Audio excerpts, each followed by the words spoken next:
Olá, tudo bem?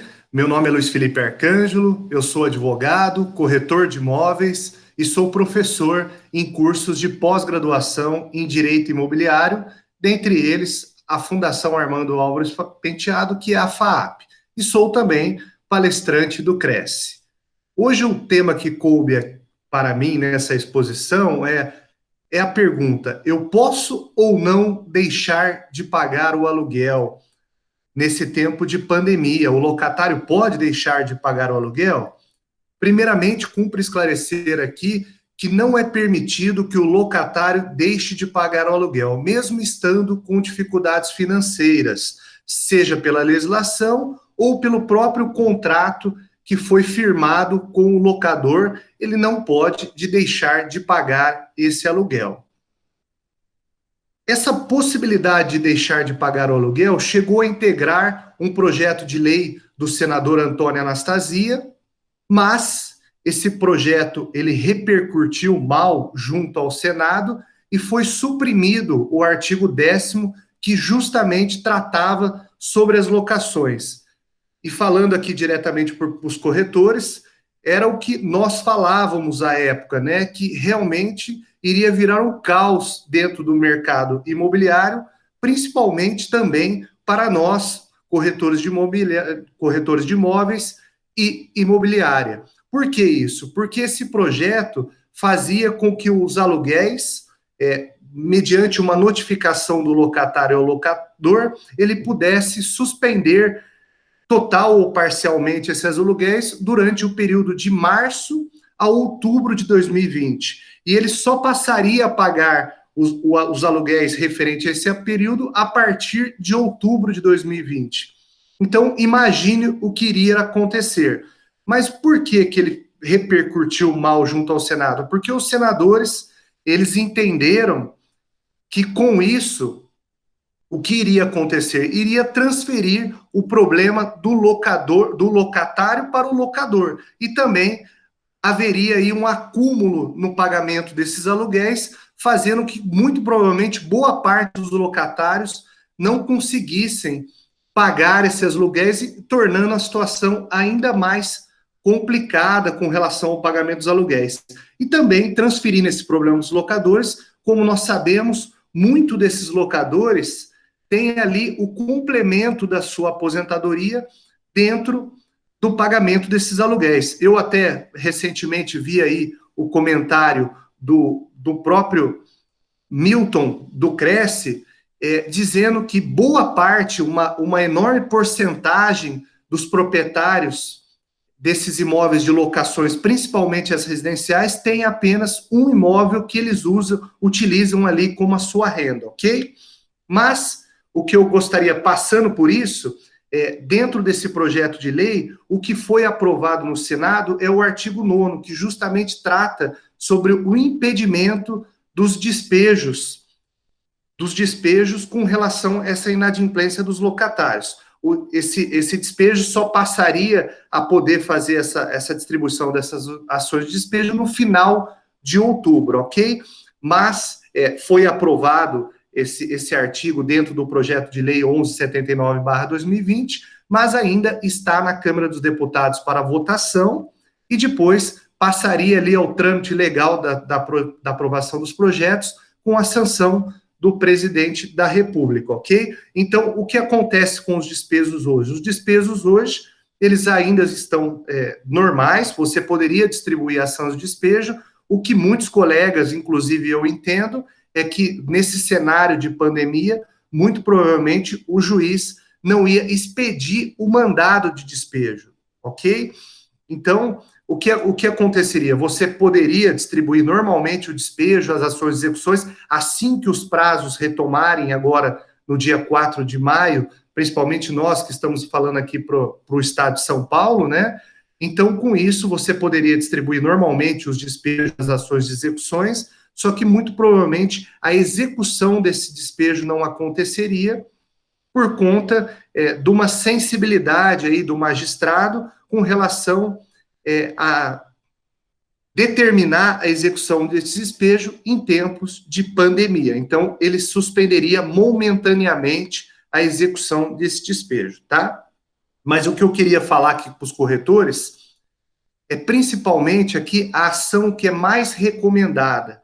Diante desse acionamento do locatário que tem acontecido, pedindo aí um desconto parcial ou até mesmo a isenção do aluguel, o que a imobiliária deveria fazer nesse momento quando é solicitado esse desconto à imobiliária pelo locatário diante dessa pandemia? Num primeiro momento, o que eu entendo que a imobiliária deveria fazer, até porque ela é a balança, nesse momento ela tem um papel importantíssimo, os corretores de imóveis e a imobiliária, é solicitar a esse locatário documentos que demonstrem aí o seu desequilíbrio econômico por motivo da pandemia, ou seja, que realmente ele foi afetado, ou seja, com uma redução ou com uma diminuição do seu salário ou com uma interrupção da atividade por motivo da pandemia. Feito isso, e que peça para ele formalizar um e-mail, peça para esse locatário formalizar esse e-mail, para que ele possa, a imobiliária, o corretor de imóveis, possa encaminhar para o locador para que ele delibere sobre aí o desconto. E eu gosto muito, principalmente nas minhas aulas, de citar exemplos aqui, e o exemplo que eu queria citar com relação a isso, nós tivemos aí, dentre um dos nossos clientes, né, que foi solicitado pelo locatário que fosse dado um desconto aí na ordem de 50% no aluguel durante esses 3 meses, e quando foi repassado, diante da nossa orientação, foi solicitado esse locatário que ele demonstrasse com documentos o seu desequilíbrio econômico por motivo da pandemia, mas ele disse que não o faria e que era para nós reencaminharmos a esse locador esse pedido, e ele disse que não o faria porque se tratava de um autônomo e ele não tinha como comprovar que, de fato, ele não estaria ganhando os mesmos rendimentos por esse motivo dessa situação que nós estamos vivendo. Encaminhado a esse locador desse imóvel, esse pedido do locatário, qual que foi a resposta desse locador? Que ele entendia a situação que todos nós estávamos passando, mas se tratava de um casal, eles se tratavam de um casal de 12 que dependiam do rendimento desse aluguel para comprar os remédios e etc. dentro da residência deles, então que ele não tinha como conceder um desconto de 50% para esse locatário, mas que ele se colocava ali por uma questão de sensibilidade de pelo menos conceder um desconto de 10% durante esses 3 meses. E esse locatário, ele logo aceitou esse desconto, ele entendeu a situação e foi resolvido essa demanda aí que aconteceu, essa demanda, e resultou ali no fim que todos queriam ali, restaurando o equilíbrio desse contrato. Então é isso que é importante para o corretor, ter serenidade para poder resolver essas situações, porque, como eu disse, ele tem um papel importantíssimo dentro dessa situação que nós estamos vivendo no mercado imobiliário, ok? Agora, uma outra situação aqui que eu quero colocar para vocês. Como que nós devemos agir para dar segurança para as partes?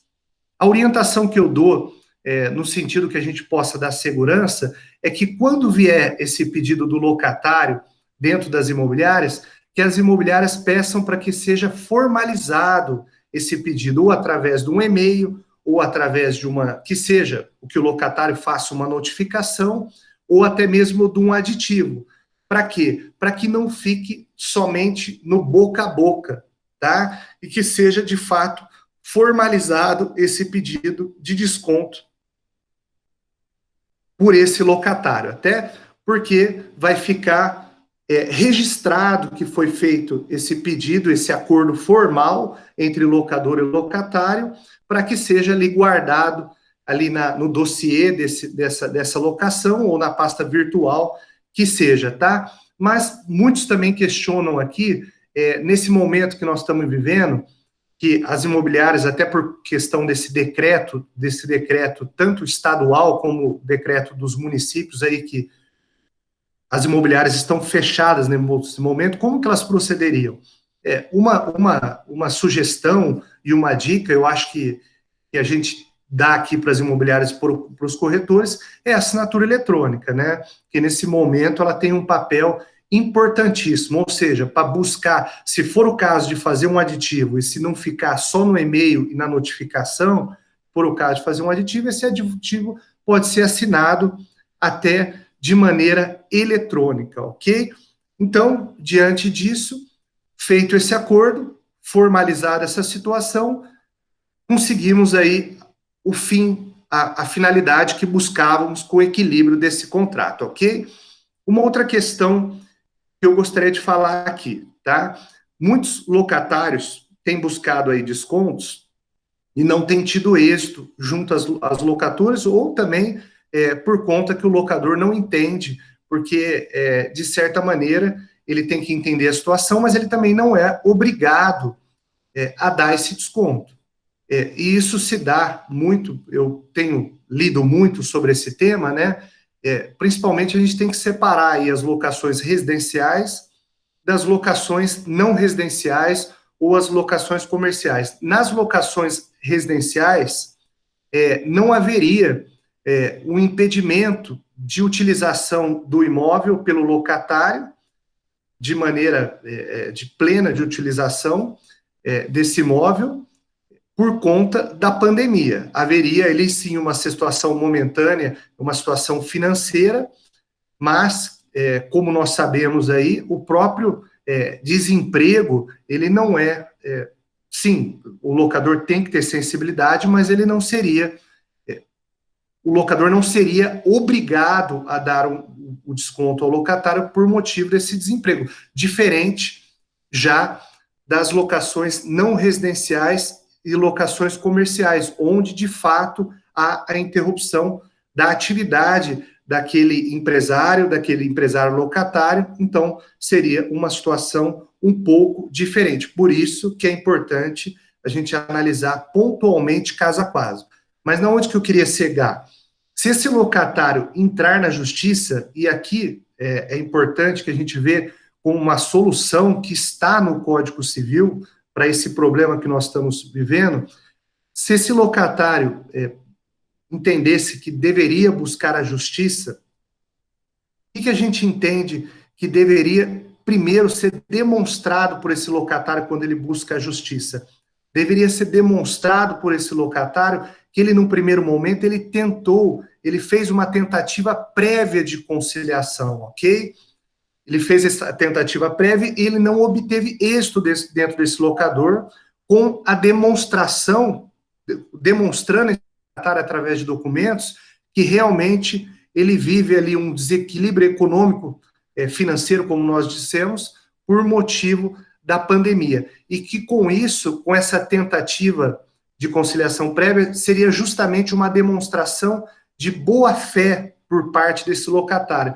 E a boa-fé, essa boa-fé objetiva não deveria ser só do locatário, e sim também do locador. Seria aquela boa-fé que é tratada aí pelo nosso professor, né, o Miguel Reale, o saudoso Miguel Reale, no sentido da boa-fé objetiva, no sentido da colaboração ou da cooperação. E essa cooperação do locador não seria uma cooperação no sentido de um assistencialismo, e sim uma cooperação buscando ali a finalidade do contrato, que é justamente buscar esse equilíbrio para que esse contrato ele seja mantido e com isso ele consiga ali atingir a função função social do contrato, ok?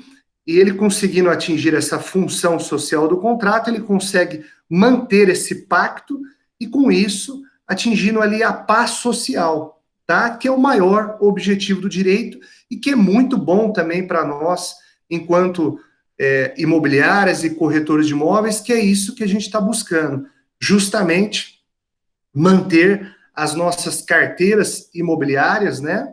Que nesse momento a gente tem esse papel importante, não só para o mercado imobiliário, mas para nós, corretores também, ok? O que eu queria dizer aqui? Então, se esse local locatário ele for buscar o judiciário, essa deve ser essa última alternativa. É só quando, de fato, ele não conseguiu, junto ao locador, um acordo que restabelecesse ali o equilíbrio entre as partes. Mas, ele buscando esse judiciário, o que ele tem que demonstrar? Ele deveria demonstrar quando ele buscar esse judiciário. Num primeiro momento, ele tem que, através dos documentos, ele tem que juntar esses documentos que comprovem aí o seu desequilíbrio econômico em razão da pandemia. Ele também tem que demonstrar ali que ele fez uma tentativa prévia de conciliação com esse locador, mas ele não obteve êxito nessa localização, nessa conciliação, e com isso, sim, daí ele entraria no judiciário. Mas essa deve ser a última alternativa, porque primeiro ele deve tentar aí a composição entre as partes, tá? O que é importante a gente entender aqui? Por que tem que haver esse equilíbrio? Porque, de um lado, nós temos o locatário que está passando por essa situação, nós temos que, aqui é bom deixar bem claro, evitar aproveitadores, tá? É muito importante que a gente consiga separar aquelas pessoas que realmente nós, enquanto corretores, tenhamos sensibilidade de separar aquelas pessoas que realmente precisam que seja levado ao locador aí, que é uma situação temporária, que leva ao locador, e aqueles que somente estão se aproveitando dessa situação, mas não houve, de fato, aí um desequilíbrio econômico, e muitos, é isso que a gente precisa entender, muitos experimentam lucros ainda maiores nesse período de pandemia. E a gente cita exemplo aí dos supermercados, que estão faturando até 30% ao mais, e até, tem muitos sido falado aí, os vendedores de álcool em gel, tá? Então, uma tendência que eu tenho ouvido aí muitos juristas, entre eles, separa aqui o Scavone, porque é um amigo, mas que falam justamente dessa judicialização, que essa judicialização, sem a demonstração que houve uma tentativa prévia de conciliação pelo locatário ou locador, nesse caso especificamente, haveria ali uma falta de interesse processual com relação à condição da ação, da necessidade.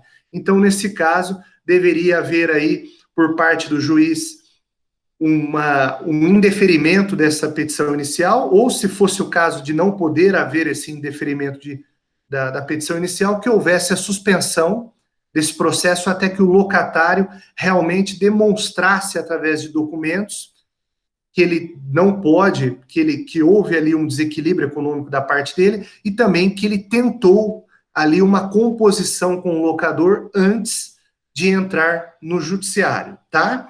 Então, isso eu imagino que seja uma tendência, tá? Com relação a essas tratativas que estão sendo feitas entre locadores e locatários. Então, é o que eu queria passar aí para os colegas corretores, tá? Que nós tenhamos aí muita serenidade nesse momento, porque nós temos um papel importantíssimo, por mais que não seja falado, sido muito ventilado as negociações entre locadores e locatários, mas o papel do corretor de imóveis é um papel que ele tem que ter tranquilidade, porque tendo tranquilidade, ele executando aí que ele é um técnico nesse assunto, ele conseguindo executar essa mediação, essa intermediação, eu imagino que ele tenha êxito. Nós já passamos por imagino aí que pelo início aí dessa fase, mas a tendência aí com a retomada das atividades é que os pedidos de descontos e de isenções, eles vão diminuindo aí gradativamente, né? E a gente possa manter aí a nossa carteira imobiliária e continuar aí com esse trabalho tão importante que nós estamos fazendo aí nesse período de pandemia, ok? É o que eu havia para falar para vocês e fico à disposição aí Como eu disse, meu nome é Luiz Felipe Arcanjo Oliveira e eu agradeço mais uma vez ao Cresce pela oportunidade que me é dada de falar um pouquinho sobre contrato de locação e esse período de pandemia. Muito obrigado, um abraço e até a próxima.